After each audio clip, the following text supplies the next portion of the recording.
Bien, hermanos, buenos días otra vez. La paz del Señor en sus corazones, y vamos a preparar nuestro cuerpo y nuestro corazón para recibir la palabra. Cuando digo nuestro cuerpo es porque puede haber tendencia a cansarnos, a darnos sueño, pero hay que someterlo, hay que sujetarlo, decirle nada. Vamos a recibir la palabra y vamos a decirle al cuerpo que se prepare también para recibir la escritura. Con el título ahora la palabra de Dios y la iglesia local. Dicho de otra manera, vamos a hablar de nosotros. Vamos a hablar de la puerta para acá. Ya hablamos de la familia, hablamos un poquito con respecto al mundo, la vida personal del creyente, pero ahorita vamos a hablar de nosotros. Así que vamos a procurar dejar que la centralidad de la escritura esté entre nosotros. El texto que vamos a considerar es Hechos de los Apóstoles, capítulo 2, versículo 41 al 47. Es el texto principal de la predicación ahora. Hechos 2, 41 al 47. Dice así la palabra del Señor. Así que los que recibieron su palabra fueron bautizados, y se añadieron aquel día como 3,000 personas. Y perseveraban en la doctrina de los apóstoles, en la comunión unos con otros, en el partimiento del pan y en las oraciones. Y sobrevino temor a toda persona, y muchas maravillas y señales eran hechas por los apóstoles. Todos los que habían creído estaban juntos y tenían en común todas las cosas. Y vendían sus propiedades y sus bienes y los repartían a todos según la necesidad de cada uno. Y perseverando unánimes cada día en el templo y partiendo el pan en las casas, comían juntos con alegría y sencillez de corazón, alabando a Dios y teniendo favor con todo el pueblo. Y el Señor añadía cada día a la iglesia a los que habían de ser salvos. Oremos, pidiéndole al Señor su gracia y sabiduría para compartir y para oír la palabra. Padre, gracias te damos una vez más en el nombre de Jesús por este momento, esa oportunidad. Nosotros, Señor, estamos en tus manos, nos queremos someter enteramente a la dirección de tu palabra, y gracias por permitirnos tenerla hoy aquí, exponerla hoy aquí, y yo te ruego que les des consejo sabio, instrucción de lo alto, y que nuestro oído esté atento para recibir tu palabra y que ella pueda quedar en nuestra mente y en nuestro corazón. Estamos pues en tus manos y te rogamos, Espíritu Santo, que así como la revelaste un día, hoy, Señor, a nosotros nos dé la iluminación para impartirla. Oramos en el poderoso nombre de Jesús, siempre con la alabanza. Amén. Muy bien, todo tiene un comienzo, todo tiene un principio. Y desde el principio pues podemos proyectarnos. Si algo inicia bien, lo más probable es que va a terminar bien. Si algo inicia correctamente, lo más probable es que va a terminar correctamente. Un buen inicio, un buen fundamento será vital para el desarrollo hacia adelante. Hay un dicho en mi país, y es que desde el desayuno se sabe lo que va a ser el almuerzo. Desde el desayuno se sabe lo que va a ser el almuerzo, es decir, de la forma como iniciamos, pues vamos a poder determinar en cierto sentido cómo vamos a concluir. En nuestro caso, como iglesia, si nuestro fundamento, si nuestra guía, si nuestros primeros pasos son bíblicos, aunque cometamos algunos errores en la medida que vamos avanzando, podremos ir corrigiendo, porque hemos iniciado bien, es decir, hemos iniciado con el fundamento que es la palabra del Señor. La iglesia cristiana, la iglesia de Dios es una sola, por un lado espiritualmente hablando, la iglesia es una sola en el mundo, a lo ancho y a lo largo del mundo, pero esa iglesia que está en todo el mundo tiene expresiones en iglesias locales. Es decir, nosotros como iglesia local, como congregación aquí donde estamos hoy, somos una expresión de la que es la iglesia del Señor en toda parte. en cualquier parte del mundo donde el Señor sea predicado, donde su palabra corra.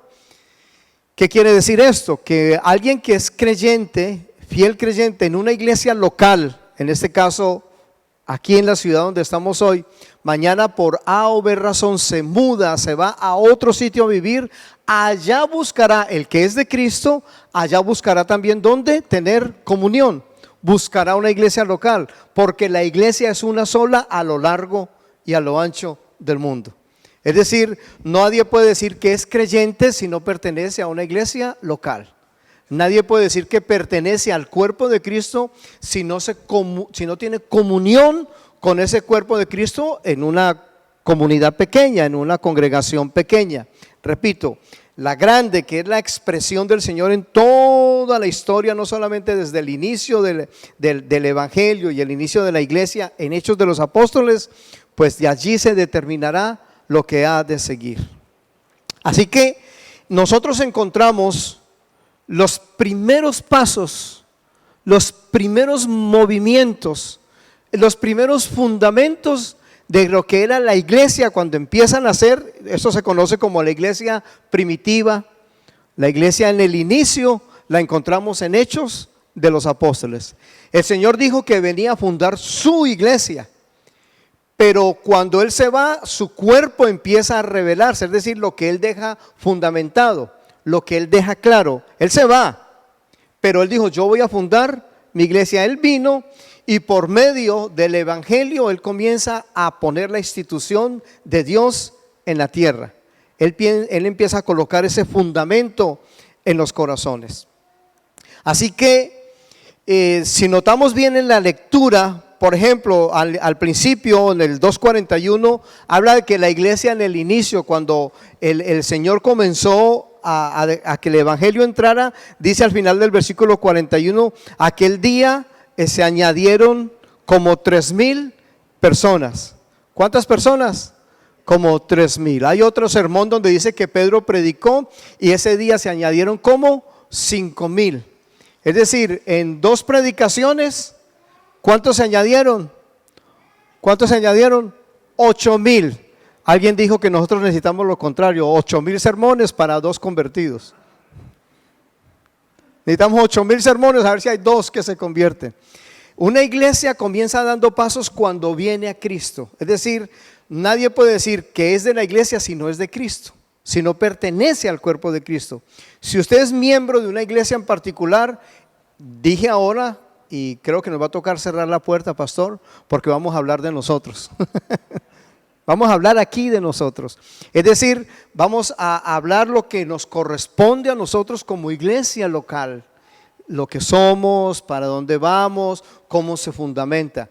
Entonces, inicialmente, ese fundamento de la iglesia está en lo que es la palabra de Dios.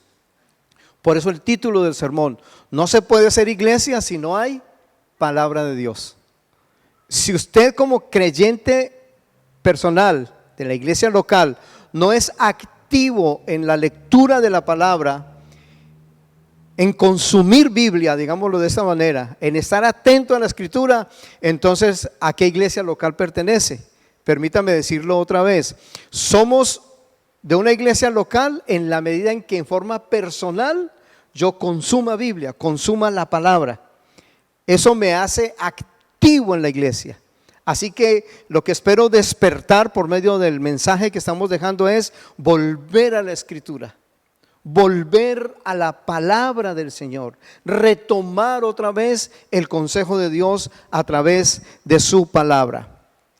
Así que, amados hermanos, espero, vuelvo y reitero, que podamos tener este despertar y revisar qué hicieron los primeros cristianos, qué hizo la primera iglesia, que fue el fundamento para que nosotros retomemos o activemos nuevamente esos principios de la palabra del Señor. Comenzamos entonces por mirar esos fundamentos que los primeros cristianos pusieron, los primeros cristianos. El segundo slide, los primeros cristianos participaban ¿en qué? ¿De qué participaban? Primeramente dice de la doctrina de los apóstoles.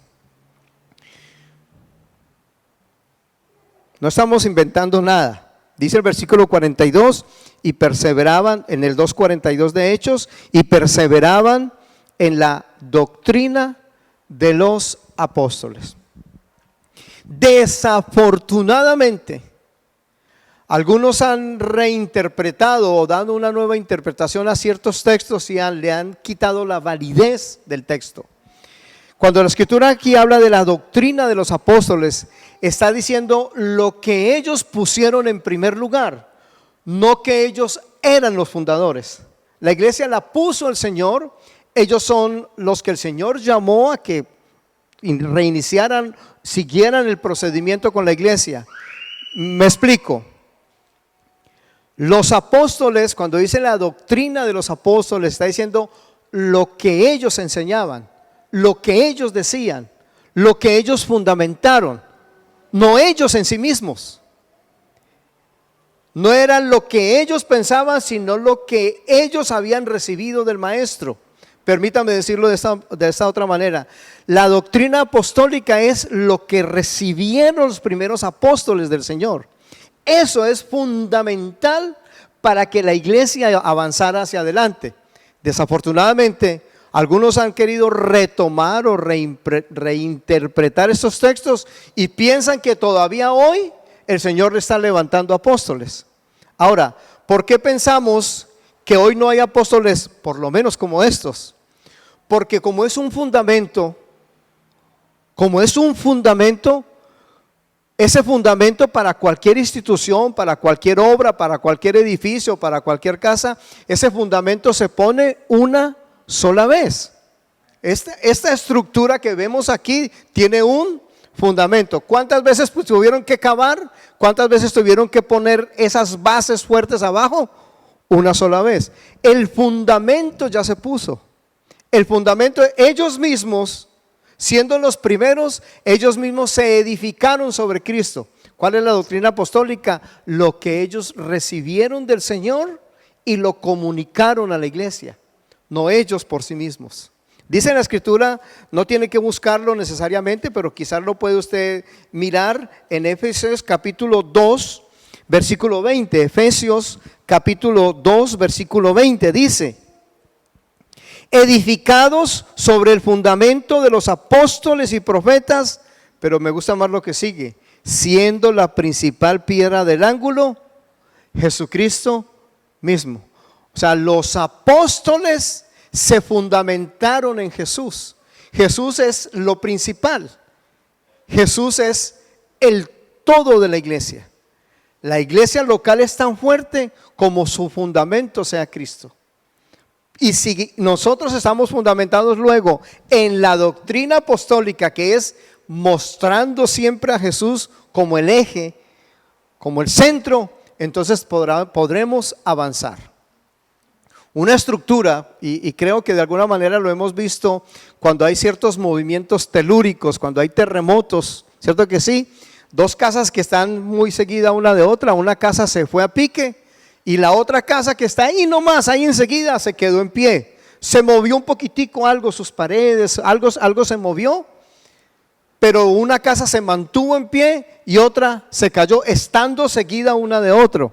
¿Qué hizo que la una se mantuviera en pie y la otra se cayera?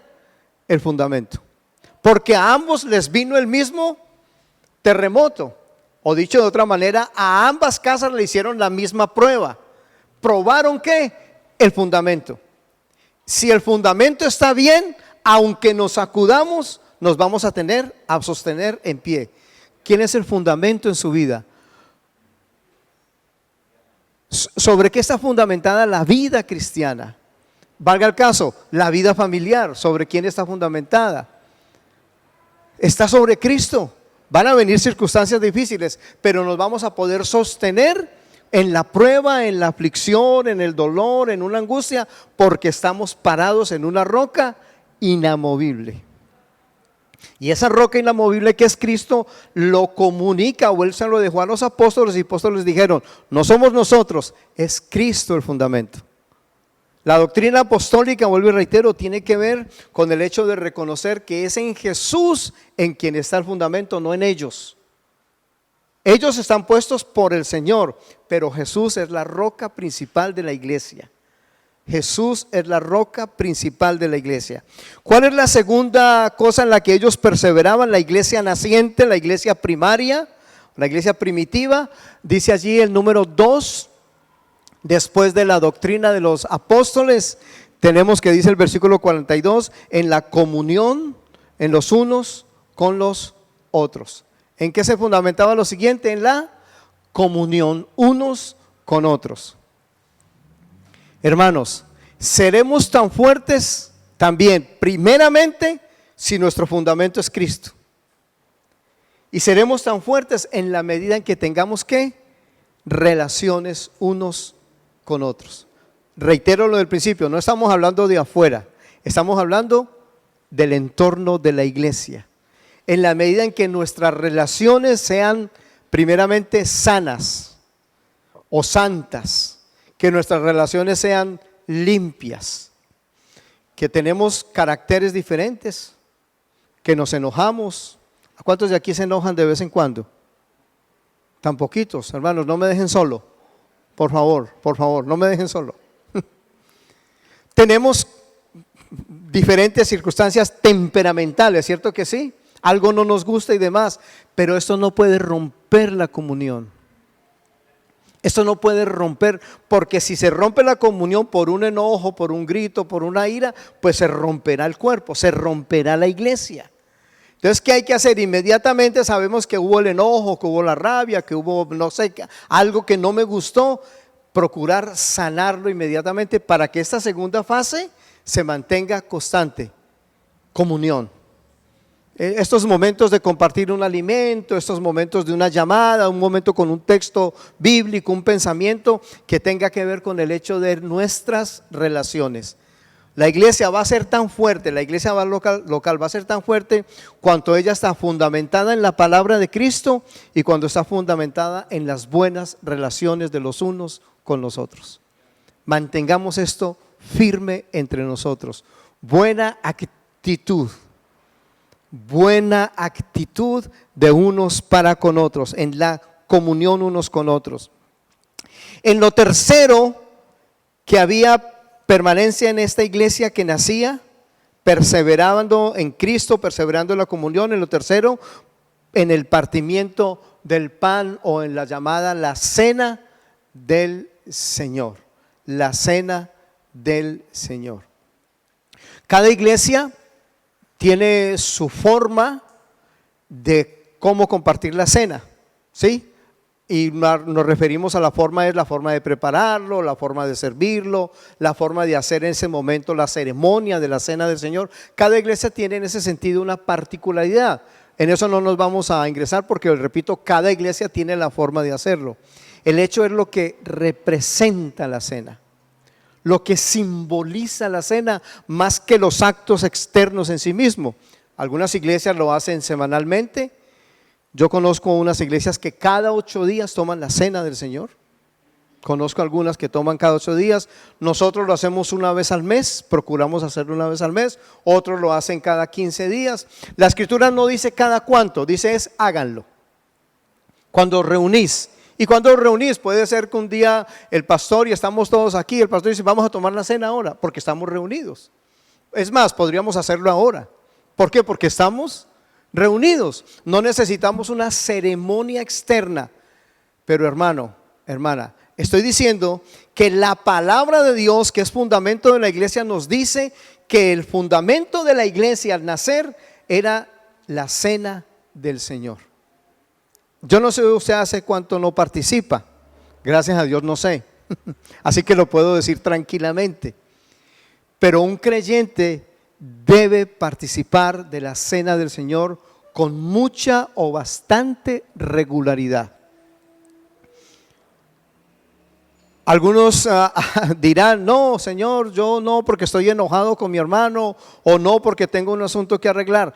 No hay que esperar que sea la cena del Señor para arreglar un asunto. Volvemos a la comunión.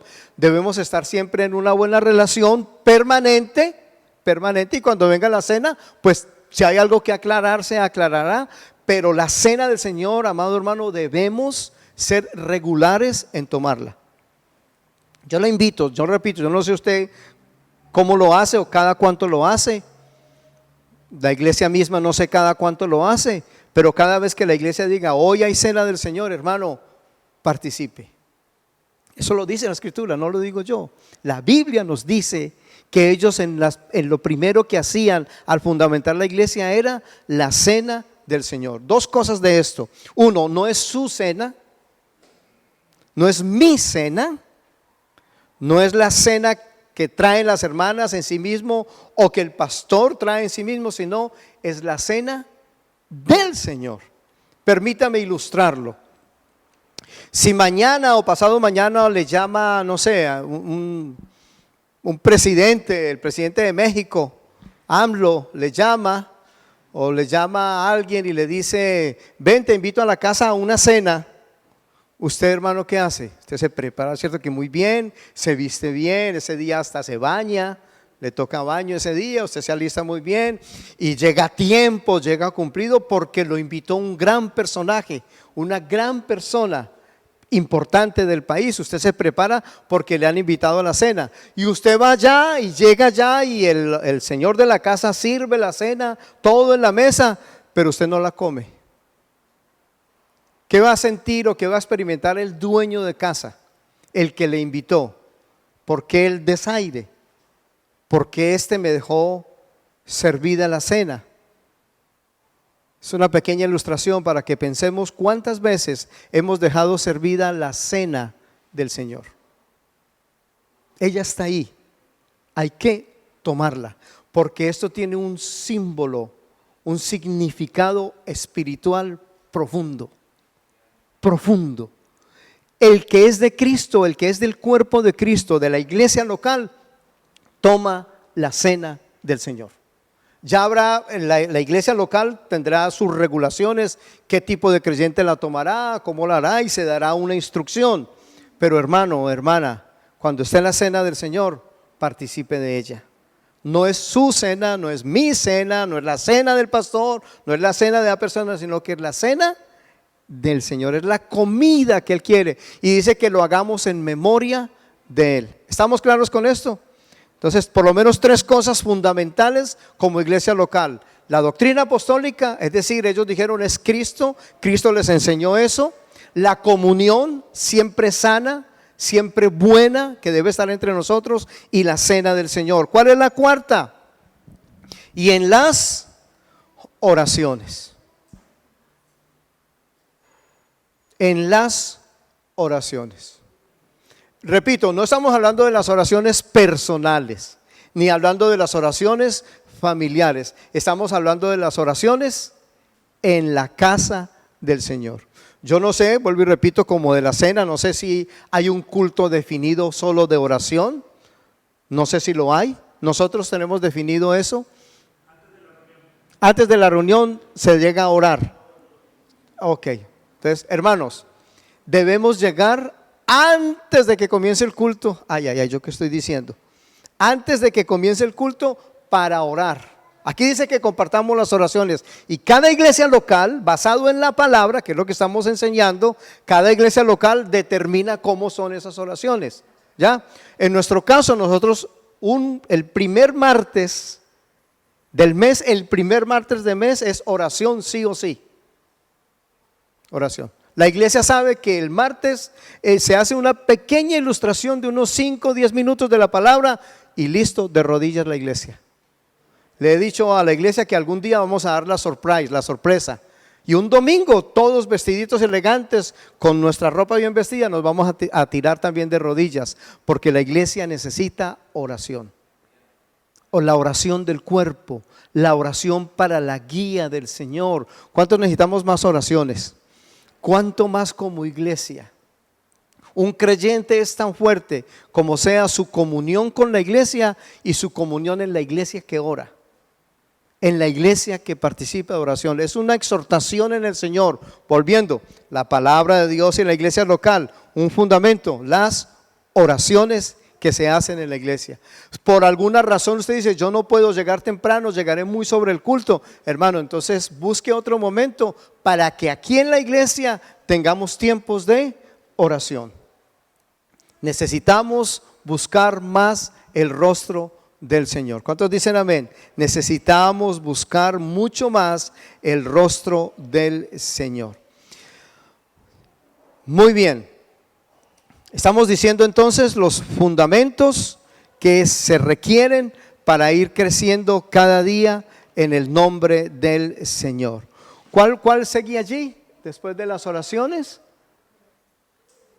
Congregarse. Imagínense, usted no puede decir que es de una iglesia local si usted no se congrega.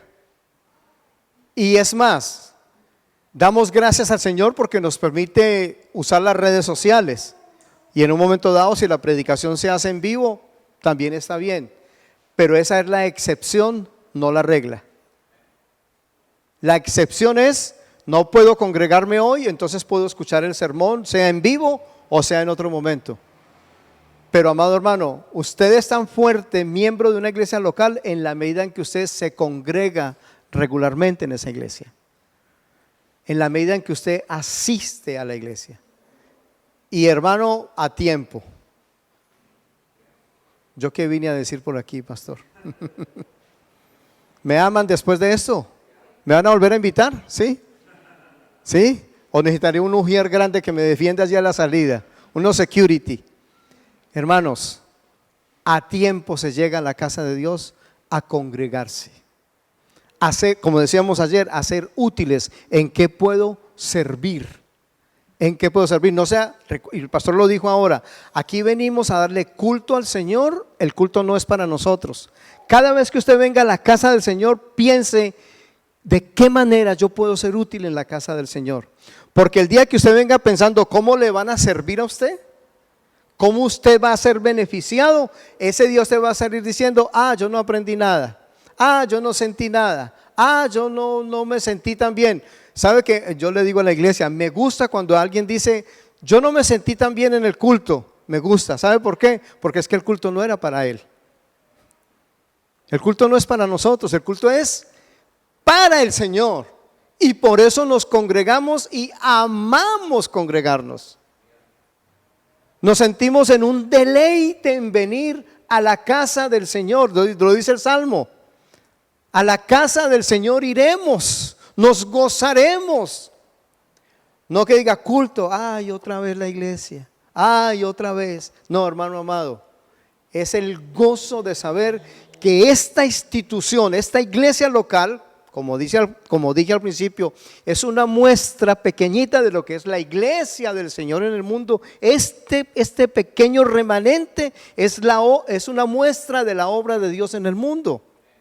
Qué deleite podernos congregar. En este momento hay hermanos nuestros en muchas zonas del mundo, incluiría México, incluiría mi país Colombia, incluiría hermanos nuestros en zonas donde ellos no se pueden congregar, sea porque quienes gobiernan no lo permiten, o porque circunstancias sociales de afuera externas no dejan que los pastores se reúnan con sus iglesias.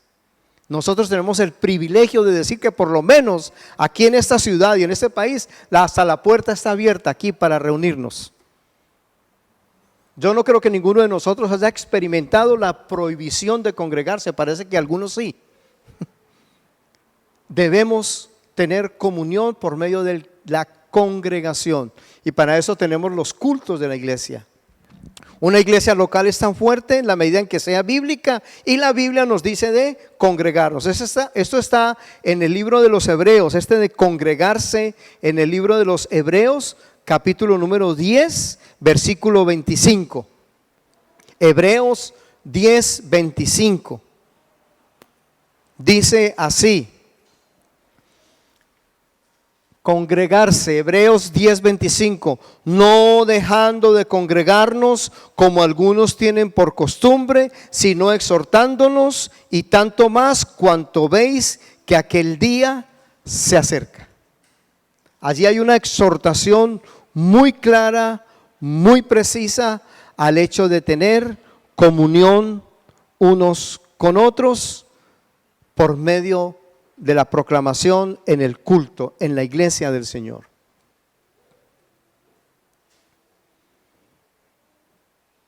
Porque en la iglesia del Señor está la expresión de la alabanza, del cántico.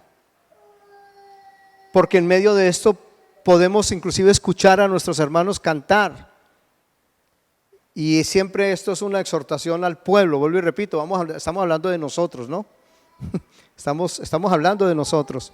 Hermano, que se escuche su voz allá sentado, allá donde usted está o donde está de pie, allá cantando, alabando al Señor. Que se escuche tan fuerte la voz del pueblo que los hermanos de aquí no necesiten ni cantar. Hermanos, reitero, usted debe verbalizar la canción, debe sonar de su boca. ¿Por qué? Porque no está cantando ni para alguien en particular, sino que está cantando para el Señor. Y ese cántico debe ser con inteligencia, sabiendo lo que cantamos. Vuelvo al punto, congregarse, porque por medio de ella el pueblo se expresa en alabanza, porque por medio de ella podemos dar palmas. Podemos expresarlo, inclusive si alguien quiere moverse y danzar y moverse, hágalo, porque lo está haciendo no para que lo miren, sino que lo está haciendo para el Señor. Es una exhortación que el hecho de congregarnos implica, no es para mí, es para Él. Canto con la voz en cuello. Más bien que el de lado me diga, hey hermano, bájele a la voz, está muy duro, no me deja cantar a mí. ¿Cuántos dicen amén? Hermano, hermana, hay que cantar. Esto expresa también su modo de llevar el culto al Señor. Hagámoslo a viva voz, el hecho de congregarnos. El que sigue, la siguiente, después de congregarse, a través del dar. A través del dar. Reitero, estamos diciendo que una iglesia, la palabra de Dios y la iglesia local, y estamos fundamentando que la iglesia local está en estas cosas que menciona Hechos, la que hemos mencionado de Hebreos, pero también a través del dar. Y aunque hay un texto que merece una explicación un poco más larga, trataré de hacerlo muy breve. Ahí en Hechos de los Apóstoles, donde leíamos al principio, donde dice la forma como los hermanos compartían las cosas, dice el versículo 45, si está conmigo, en el 2:45. Y reitero, esto merece una explicación, a veces pudiera ser un poco larga, pero trataré de hacerla muy breve. El versículo 45, y vendían sus propiedades y sus bienes y los repartían a todos según la necesidad de cada uno. Miren, aquí no estoy yo diciendo que venda su casa, venda su negocio y traiga el dinero a la iglesia. Eso no es lo que estoy diciendo. Desafortunadamente, la ideología de la prosperidad, la teología de la prosperidad ha entrado en ciertos círculos evangélicos, en ciertos círculos cristianos ha entrado. Ciertas misiones e iglesias se han dejado contaminar por la teología de la prosperidad, y entonces el hermano vale, su opinión vale solamente con respecto a lo que dé. Solamente. La escritura aquí, más que decirnos que venda su casa o venda su negocio y traiga el dinero a la casa, lo que está diciendo es que la iglesia necesita ser sostenida por medio de sus miembros. Que la iglesia necesita ser sostenida. ¿Qué era lo que pasaba aquí? Entra la persecución más adelante y los hermanos quedan sin nada y hay que aportar. Recuerden que la iglesia de Jerusalén es la primera en ser perseguida, la primera en necesitar el recurso de otras iglesias. Hablar del dinero desde el púlpito es muy difícil por la teología de la prosperidad. Entonces cualquier no creyente escucha este sermón y cuando llegue al punto donde se habla de dinero, ahí mismo va a decir, ya van a comenzar a pedir. Ya van a comenzar allá a exigir. No, pero el que es creyente, pertenece a una iglesia local, es miembro y se congrega en esa iglesia local, que es la extensión o la muestra de la iglesia del Señor en el mundo, debe aportar, debe dar para la obra de Dios. Hermanos, así como nosotros, cada iglesia local tiene sus propias necesidades, sus propios gastos, pues amados hermanos, podríamos pensar en bendecir a otra iglesia menor, a otro hermano, a alguien que esté necesitando de su trabajo, de su sustento. Si usted trabaja y recibe un salario, usted debe apartar algo para la casa de Dios. Para los pastores locales es difícil hablar de esto desde el púlpito, por eso lo hablamos nosotros. Sí, por eso lo hablamos nosotros. Yo lo predico con regularidad allá en la iglesia. Esto lo digo con mucha regularidad. Debemos dar. Mira, amados hermanos, cuando a nosotros nos toca el bolsillo nos duele. Bueno, a las mujeres cuando les tocan la cartera. Cuando a nosotros nos tocan el bolsillo nos duele. Pero si tenemos que comprar algo en el mall, algo en el centro comercial, ya no nos duele tanto. ¿Por qué no nos duele tanto comprar algo en el mundo que va a ser para exhibir en un momento dado? ¿Y por qué nos duele tanto dar algo para la obra de Dios? Un creyente comprometido con la iglesia local es dadivoso. No hay que decírselo. Con naturalidad lo hace. Le decía a la iglesia, hay alguien que dice que le gusta, dice esta persona, dice, a mí me gusta mucho ir a los centros comerciales, me gusta ir mucho a los outlets, ¿sí? Me gusta ir mucho a estos lugares grandes de comercio. Él dice, me gusta ir mucho para ver muchas cosas que no necesito. Así dice, él dice, a mí me gusta ir a los centros comerciales a ir a ver cosas que no necesito. Y alguien decía esto otro, me gusta ir, y de pronto alguien decía, ay, ese bolso lo bonito, o ese vestido lo bonito, o ese zapato con ese color es el que yo andaba buscando, pero vale mucho. Alguien dijo, si vale mucho, entonces no es la voluntad de Dios que lo compre. ¿Cuántos están aquí? No hay que preguntar, Señor, ¿tú quieres que lo compre? Si vale mucho, no lo compre. No es la voluntad de Dios. No se meta en la deuda. No se meta en la deuda que lo va a apretar, pero entonces luego usted no puede dar a la casa de Dios porque está pagando deudas afuera. ¿Yo qué estoy diciendo? ¿Yo qué estoy diciendo? Hermanos, revisemos. Yo sé que nos duele el bolsillo, nos duele la cartera, nos duele sacar.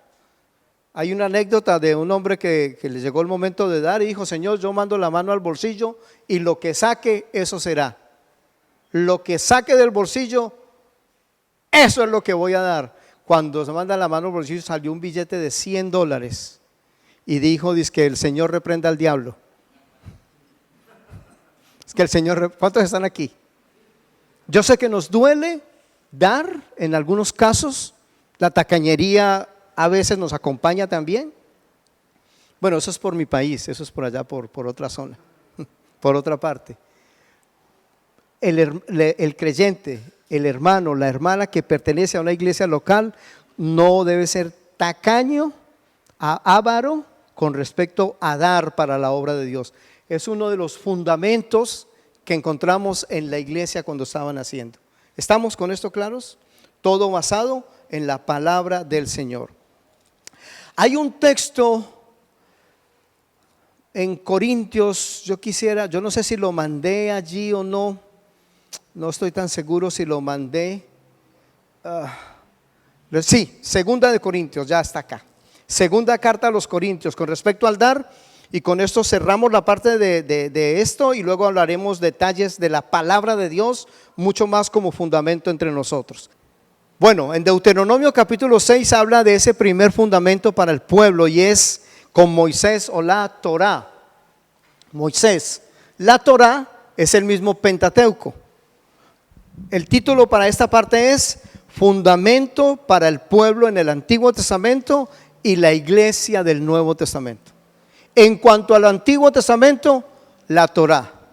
¿Qué es la Torá? El Pentateuco. ¿Cuál es el Pentateuco? Los primeros 5 libros de la Biblia. Cuando usted tiene claro bien, otra vez, permítame ilustrarlo, así como en Hechos de los Apóstoles encontramos el fundamento para la iglesia que el Señor creó, para la iglesia que el Señor levantó, encontramos como Dios el Padre fundamentó su pueblo a través de su palabra, a través de la Torá. Es decir, en la medida en que vino la revelación de Dios a ellos por la palabra, ese pueblo pudo avanzar. Lo escrito, la Torá, el Pentateuco. ¿Cuáles son esos 5 primeros libros? Génesis, Éxodo, Levítico, Números, Deuteronomio. Por lo menos debemos saber ese orden. Esos primeros, por lo menos conocer cuáles son los primeros 5 libros de la Biblia.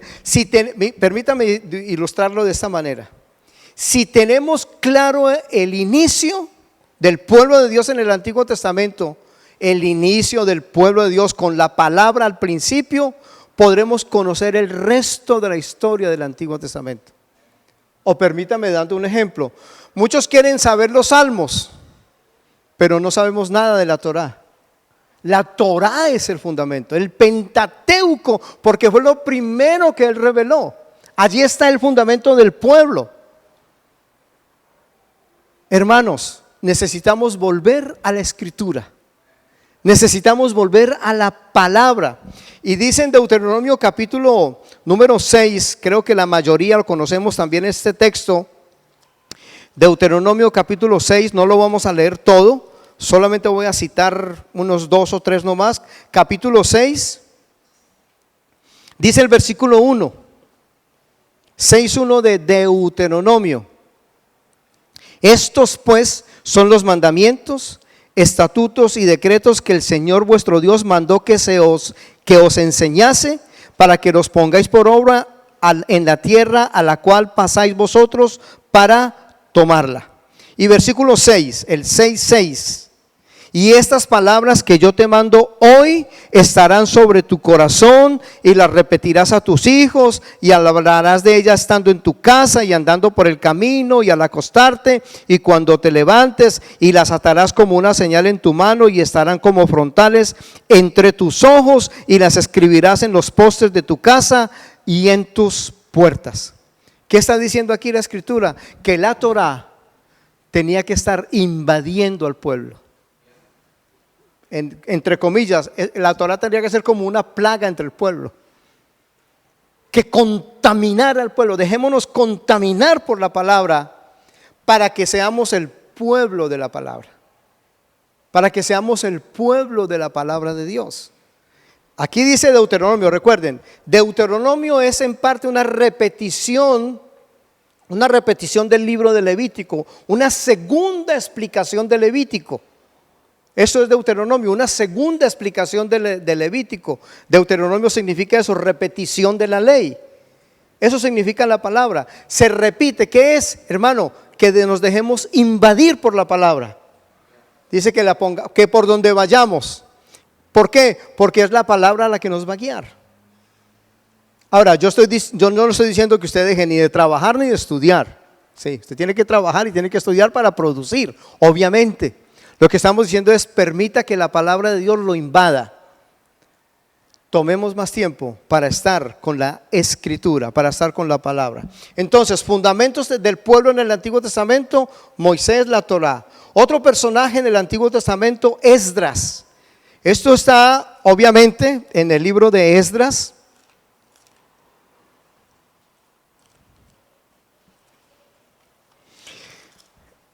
Hermanos, cuando la palabra del Señor, esto es tremendo, cuando la palabra del Señor es fundamento en la vida del creyente, podremos avanzar tranquilamente en la obra de Dios. Libro de Esdras y el libro de Nehemías, esos 2 libros van muy junticos, Esdras y Nehemías. En algunos casos los judíos utilizan no 2 libros, Esdras, Nehemías separados, sino uno solo.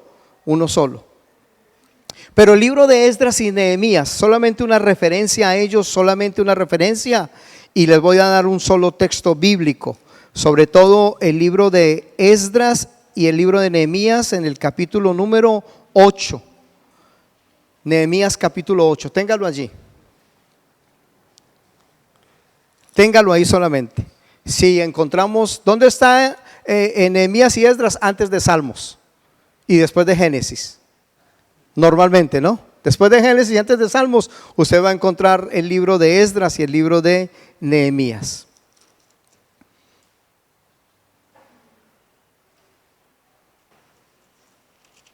Hay tanto para leer que no sé ni por dónde, pero leamos Nehemías capítulo 8, porque tengo los dos pasajes, pero leamos solamente en Nehemías capítulo número 8. Permítame explicar esto antes de avanzar. Permítame explicarlo. El pueblo de Dios cae cautivo, es decir, van desde Babilonia, los babilonios hacen un recorrido hasta la tierra de Israel y se llevan presos a todo el pueblo, a Babilonia. Los persas, los asirios invaden al pueblo y se los llevan presos, cautivos. En este caso se los llevan cautivos a Babilonia. Y recordemos que en esa cautividad se llevan a Daniel, por ejemplo. ¿Cierto que sí? Ellos están allá y empiezan, escúcheme esto, empiezan a perder el libro de Dios. ¿Cuál era el libro? La Torá. Comienzan a olvidar la Torá, comienzan a olvidar porque están cautivos. Allá no tienen el libro, allá no tienen a Deuteronomio, si me lo permite. Allá no lo tienen. No pueden repetirle a los hijos nada porque no la están leyendo, no la tienen, están presos. Pero un día el rey, uno de los reyes en Babilonia les dice, ahora pueden regresar. En este regreso viene Esdras y viene Nehemías. Esdras viene a restaurar la parte espiritual. Esdras viene a restaurar, él como escriba, viene a restaurar la parte que tiene que ver con el Pentateuco, con la Torá. Y Nehemías viene a restaurar los muros. Uno se ocupa de los muros, la parte física, en el regreso, y el otro se ocupa de la parte espiritual. ¿Me están siguiendo? Habían perdido la ley, la Torá o el Pentateuco lo habían perdido en el exilio. Pero ahora al regreso, miren lo que dice la escritura en Nehemías 8, ahora están de regreso. Y dice así: y se juntó todo el pueblo como un solo hombre en la plaza que está delante de la puerta de las aguas, y dijeron a Esdras el escriba que trajese el libro de la ley de Moisés, la cual el Señor había dado a Israel. Y el sacerdote Esdras trajo la ley delante de la congregación, así de hombres como de mujeres, y de todos los que podían entender, el primer día del mes séptimo. Y leyó en el libro delante de la plaza que está delante de la puerta de las aguas, desde el alba hasta el mediodía, en presencia de hombres y mujeres y de todos los que podían entender, y los oídos de todo el pueblo estaban atentos al libro de la ley. Versículo 5. Abrió pues Esdras el libro a ojos de todo el pueblo, porque estaba más alto que todo el pueblo, y cuando lo abrió, todo el pueblo estuvo atento. Y versículo 8, y leían en el libro de la ley de Dios claramente, y ponían el sentido de modo que entendiesen la lectura. ¿Qué fue lo primero que se restauró? La palabra. Ahora, ¿por qué fueron llevados cautivos? Por desobediencia a la palabra. Deuteronomio 28 están las bendiciones de la obediencia y las consecuencias de la desobediencia. Bueno, ellos tuvieron consecuencias de la desobediencia. ¿Cuál fue una de ellas? La cautividad. Son llevados presos. Ahora al regreso lo primero que hay que restaurar, ¿qué es? El libro de Dios. Un pueblo es tan fuerte como consuma palabra de Dios. Un creyente es tan fuerte como él en forma personal consuma palabra de Dios. Me gusta mucho cuando dice que ponían el sentido. O sea, que lo que está diciendo aquí es que usemos también, nosotros decimos en Colombia que usemos la entendedera. Que usemos la entendedera, que le pongamos sentido a la lectura. Usted no entendió un pasaje, márquelo y pregúntele a un hermano mayor, a un hermano que le pueda explicar. No entendí ese versículo, pues alguien se lo va a explicar. ¿Cuántas veces hemos leído versículos que no entendemos? A ver, levante la mano, ¿a quién le ha pasado? Vehículos que no entendemos. ¿Qué hacemos? No, la Biblia es, no, a mí no me gusta leer ese libro porque es que no entiendo. Bueno, entonces ese que usted no entiende, márquelo y pregúntele al pastor, pregúntele al maestro, pregúntele a uno de los líderes. Y si ese pastor o ese maestro no sabe, entonces los dos tienen que ir a preguntarle a otro. Me hago entender, amados hermanos, pero no deje de leerla porque no la entiende. No deje, consuma. ¿Para qué? Para que la palabra de Dios lo vaya alimentando. Siempre doy un ejemplo de alguien del mundo que decía, no, la Biblia es muy difícil de leer, es muy difícil de entender, tiene pasajes muy contradictorios. Y alguien le dijo, sí, es cierto, la Biblia sí tiene pasajes difíciles, pero también tiene unos muy fáciles. Ese que dice, por ejemplo, no robarás. ¿Qué exégesis necesita eso? ¿Qué hermenéutica necesita? No robarás. Ese es muy fácil de entender. ¿Alguien dice amén? Ese es muy fácil. Hay unos difíciles, pero hay otros muy fáciles. Retornan de estar presos y lo primero que abren, lo primero que hacen es la palabra, la Torá. Vuelven al libro de Dios para fundamento sobre sus vidas. Hablemos un ratico y muy rápidamente de David, la adoración, los salmos, Salmo 19 y el Salmo 119. Ambos salmos, el 19 y el 19, son una exaltación a la palabra. David otra vez nos dice en los salmos, en el Salmo 19 y en el 119, las excelencias de la palabra de Dios. Se restaura que en David la alabanza, la adoración, pero David restaura una alabanza y una adoración bíblica, es decir, una alabanza y una adoración con contenido de la Escritura. Hay muchas alabanzas, entre comillas, quizás usted escucha algunas que no son para exaltar al Señor, sino para darle ánimo a los hombres. Esas que le dan solamente ánimo a los hombres, esas pasan muy rápido, porque son emocionalistas, son del sentimiento nomás, tocan nuestros sentimientos. No, que lo que cantemos sea bíblico, que lo que cantemos sea de la Escritura. Por medio, cantando la Escritura, la estamos aprendiendo. Valga el caso, uno de los cánticos, el cántico que se expresó ahora, yo escribí un pedacito durante el momento que se estaba, de la letra que estaba aquí de esa canción. Mire lo que dice, un pedacito de lo que cantamos ahora. Dice: gobiernas la creación con tu palabra, Señor. Si Él gobierna la creación con la palabra, ¿dónde está eso? Está en el Salmo 19 y en el Salmo 119. Es decir, cantamos la Escritura y así la estamos aprendiendo. Eso fue lo que hizo David en los Salmos, expresar la alabanza al Creador, poniendo como fundamento la palabra. Otra manera en que el pueblo avanzaba en el Antiguo Testamento es por medio de los profetas. Y por tanto, profetas mayores como menores. Usted puede ver esto en Isaías capítulo 6, por mencionar uno solamente. Hay una palabra clásica de los profetas. Cuando ellos querían llevar una palabra de Dios al pueblo, le decían: así dice el Señor. Cuando el profeta decía: así dice el Señor, hay que escucharlo. Hoy ya no tenemos ese tipo de profetas, porque ya el canon se cerró. Ya ahora no es así dice el Señor, sino la Biblia lo dice, que es la palabra de Dios. Es decir, no pensemos que ahora que tenemos, escúcheme esto, que no tenemos que esperar que un hombre nos hable, que cierto profeta nos hable para decir que escuchamos a Dios. Cuando usted busca tanto palabra de hombre que le hablen, es que no está buscando la palabra de Dios. Porque ya no está el profeta que dice: así dice el Señor en el Antiguo Testamento, sino que ahora aquí lo dice todo. Tenemos que ir más a su palabra.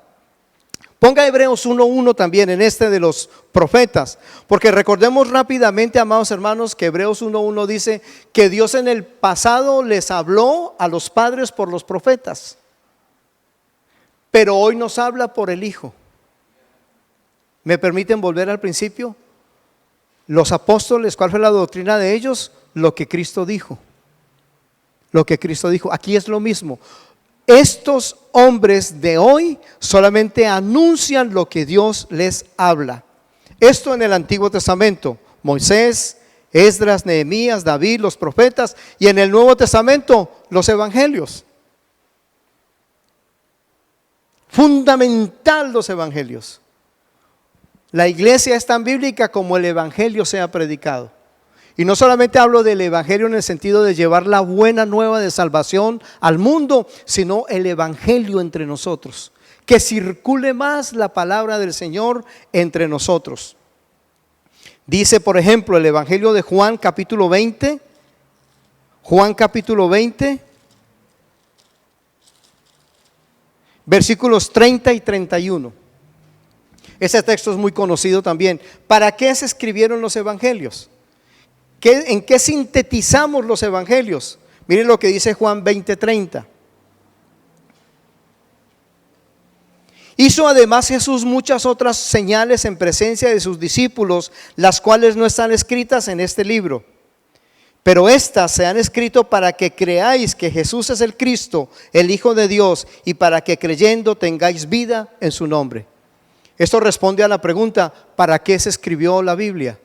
¿Para qué se escribió la Biblia? Para que creamos que Jesús es el Cristo y creyendo en Él tengamos vida eterna.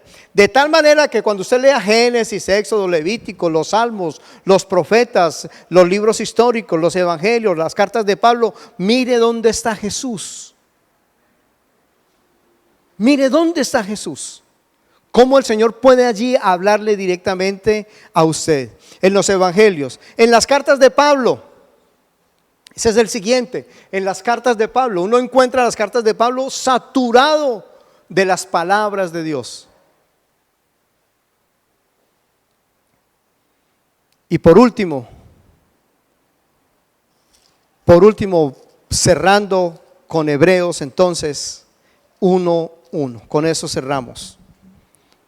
El principal, por medio del cual Dios el Padre nos habló, por medio de su Hijo. Una iglesia es tan fuerte como cuanto esa iglesia escuche la voz de Dios. Y tan fuerte como escuche las palabras del Señor. Dice Hebreos 1:1, Dios, habiendo hablado muchas veces y de muchas maneras en otro tiempo a los padres por los profetas, en estos postreros días nos ha hablado por el Hijo, a quien constituyó heredero de todo y por quien asimismo hizo el universo. Hermanos, Dios nos habla su palabra para la iglesia local por medio de Jesús. Permítame decirlo de esta manera. Cada vez que usted diga, escucho al pastor, escucho al maestro, escucho al predicador, ponga atención directamente a lo que Dios le va a hablar. Esté atento, porque puede haber una palabra que usted diga, uy, yo no sé si le ha pasado a usted, a mí me pasa, que estoy atento y de un momento a otro algo habla el pastor, algo habla el maestro y yo digo, uy, eso es para mí. Yo no sé si le ha pasado a usted. Ay, eso es para mí. ¿Sabe por qué? Porque Dios lo ama tanto que se lo quiere decir de frente aquí en su casa. Aquí en su casa el Señor se quiere decir. Por eso estemos atentos para recibir su palabra y que ella permanezca entre nosotros. Necesitamos su palabra como lámpara, como lumbrera en nuestro caminar en el Evangelio del Señor. Iglesia, volvamos al fundamento. Volvamos a la palabra, restauremos nuestra comunión con la Escritura para que la iglesia local permanezca fuerte. Estemos de pie y vamos a darle gracias al Señor.